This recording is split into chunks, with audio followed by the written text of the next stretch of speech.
Think of the moment you were born and brought into this world. Most likely, you were swaddled in a pink and blue blanket with a tiny little matching hat. Pink, girl, blue, boy.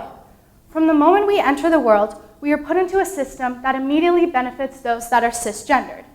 Cis means that your sex at birth aligns with the gender that you choose to identify with. This is a majority of the people throughout the world, although there is also a large spectrum of people who choose to identify under the umbrella of transgender. For now, it's important to establish a foundation for what a gender role is. A gender role is a set of societal norms dictating what types of behaviors are generally considered acceptable, appropriate, or desirable for a person based on their actual or perceived sex. Almost everyone, without even noticing it, has a stereotype or a bias toward a certain gender. For instance, take this riddle. A boy and a son are in a horrible car crash that kills the dad. The son is rushed to the hospital. The surgeon says, "I can't operate. That boy is my son." Explain. Does anyone have any guesses? Yeah, it's his mom. The first time I heard this riddle, I didn't necessarily get it. I guessed that there was two dads or something along those lines. And what made imagining a surgeon as a mom so difficult? Gender schemas. Generalizations that help us explain our complex world and don't necessarily always reflect personal values or our own life experiences. Even though most of us have a bias, that's okay. The importance lies in acknowledging that we do, in fact, hold it.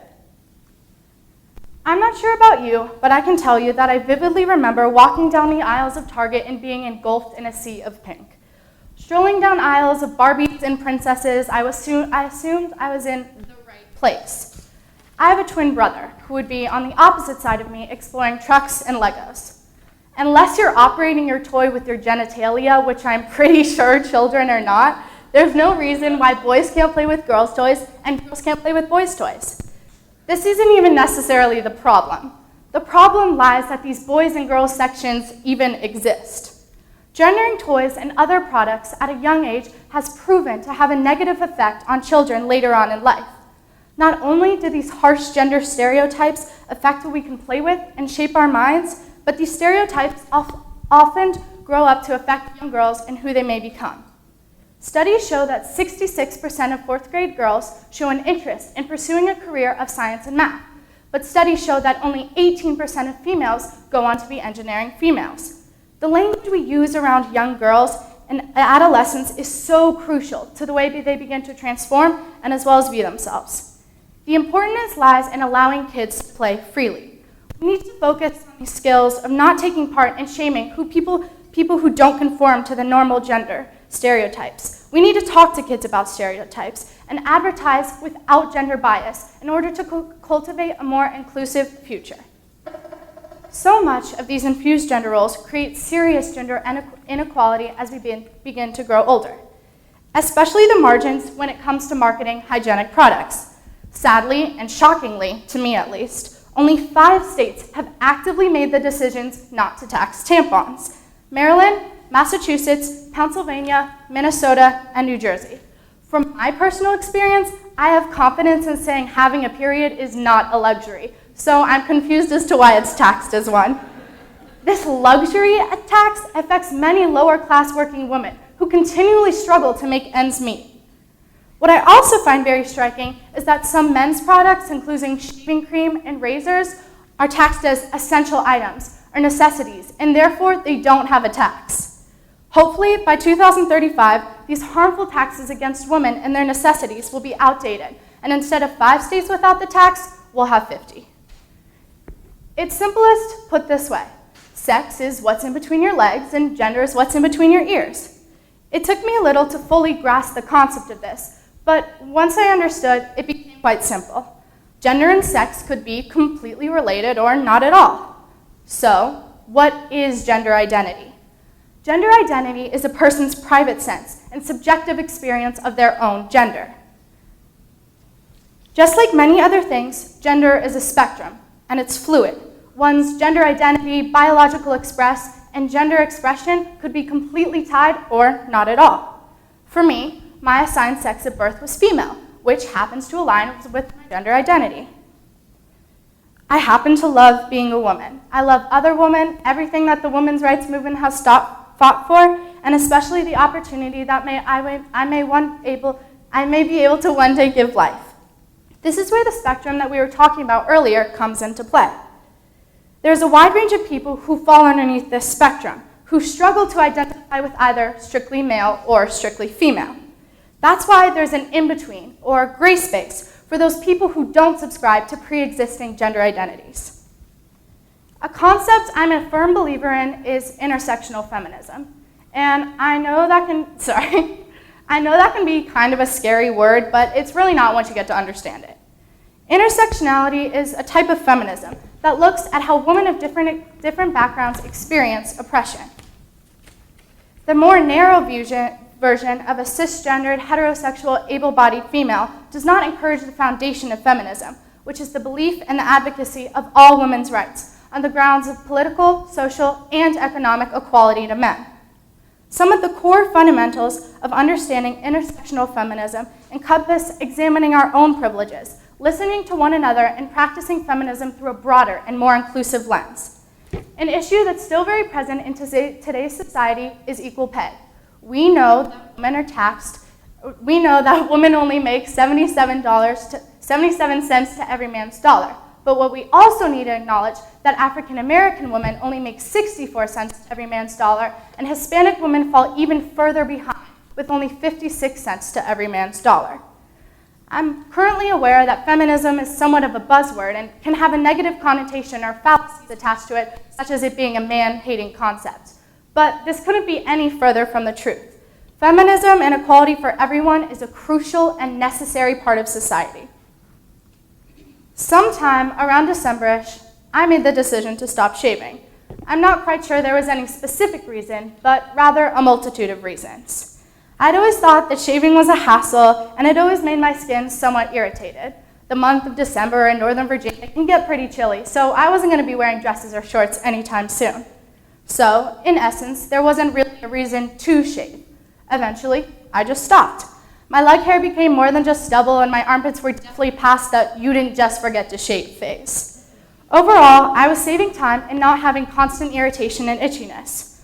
On the other hand, I was starting to get some weird looks, specifically from girls. I would change into shorts for soccer practice, and I could hear a quiet gasp or gentle squeak. Why, they would beg. Are you going to shave it anytime soon? And my favorite, that's kind of gross, you know. As much as I was unsettled by these comments, they began to become a sense of empowerment. I began to question why my body hair was deemed so unfeminine, and to some, repulsive. It soon became a journey of self-inquiry and an investigation of my own femininity. I embarked on asking the question as to why my own body hair was making me uncomfortable.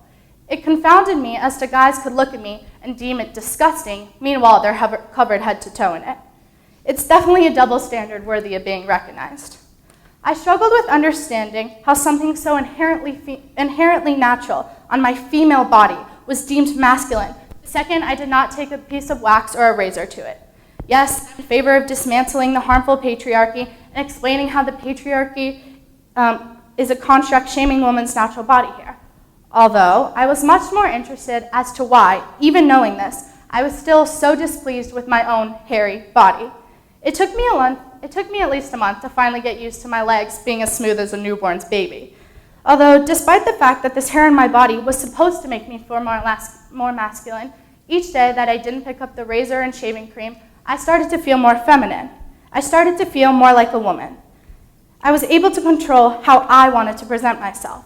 I had such a strange feeling of strength in my own femininity that I'd never quite felt before. I felt in touch with my body and the choices I made about it. I think that's kind of the point. I'm going to transition now more into the future and forward-looking issues.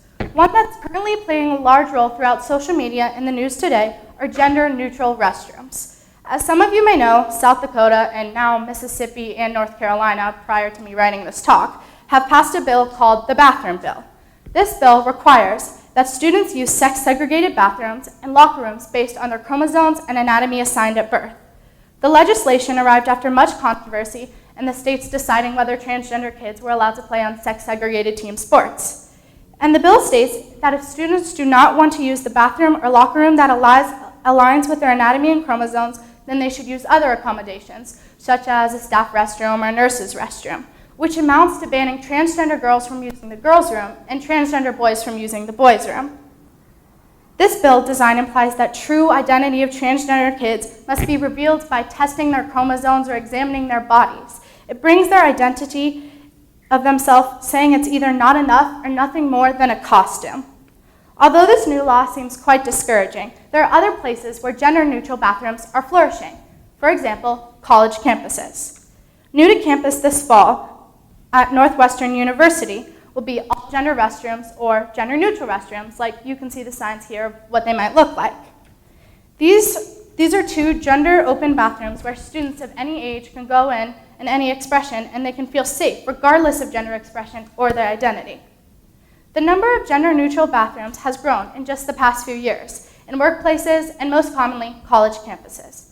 There are more than 150 schools in the US that have gender-neutral bathrooms. Hopefully, 20 years down the line, all public places will offer these bathrooms that respect the nuances of gender. People have profited off these gender roles for years by making products gendered, marketing them to us, and telling them what we should and should not buy based on our gender. In the year 2035, I see all gender restrooms in public places. I see young girls growing into scientists, people of power. I see these limiting boxes breaking to encompass both sides of masculinity, femininity, and all the beautiful nuances in between. It's possible for these notions to become reality if we continue to seek knowledge, to try and understand one another, and most importantly, do it all with love and empathy. So, I'm asking you, embrace the gray. This is where the true growth lies, in the things that aren't always so clear-cut in life, in learning what doesn't come easy and accepting values and beliefs that challenge the norm. Thank you.